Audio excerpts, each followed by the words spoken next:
dhacdadii ka dhacday saakay saldhigga Howlwadaag abara 2 saac subaxnimo uu ku dhintay Allah u naxariistay Maxamed Cabdisalaan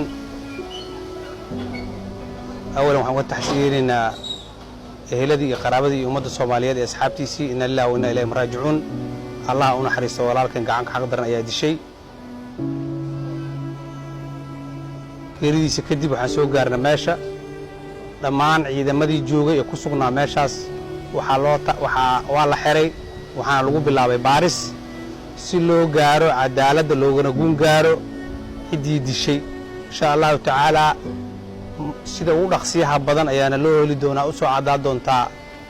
dambiilihii falkaas ku kacay sharciga ayaana la horgeyn doonaa dhammaan ciidamada ammaanka ee ka howlgala gobolka Banaadirna waxaan gaarsiinaynaa shacabka Soomaaliyeed waxaa la idin diray inaad ilaalisaan naftooda sharaftooda xoolahooda iyo karaamadooda waxaan idin farayaa inaad shacabka badbaadisaan oo ka shaqeydaan badbaadadooda hase yeeshee aadnan ku ciyaarin oo aadnan sida maanta dhacdo kale aysan dhicin hana ogaadaana cid kasta oo gobolka Banaadir wax ku disha caasimadda ciday doonta ahaato lagama hari doono sharciga la tiigsan doona kuwa hore u geystay oo maqan oo duurka ku maqanna waa la soo qabanaa kuwa hadda la soo qabtay oo garsugayaashaana waa la xukumaa maxkamadda la geyn doonaa shacabka Soomaaliyeedna waa la wadaagi doonaa hal ogaado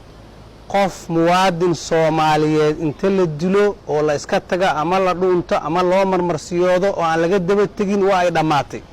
qof kasta oo qof dila meeshuu adduunka ka tago waa laga soo qabanaa ciidanka booliiska Soomaaliyeed iyo hay'adaha ammaanku waxay u taagan yihiin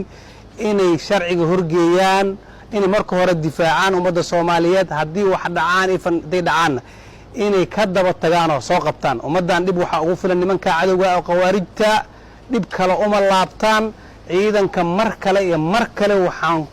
kale waxaan kula dardaarmaa inay joojiyaan qoryaha ay ku caalinayaan iyo handadaada ay shacabka u geysanayaan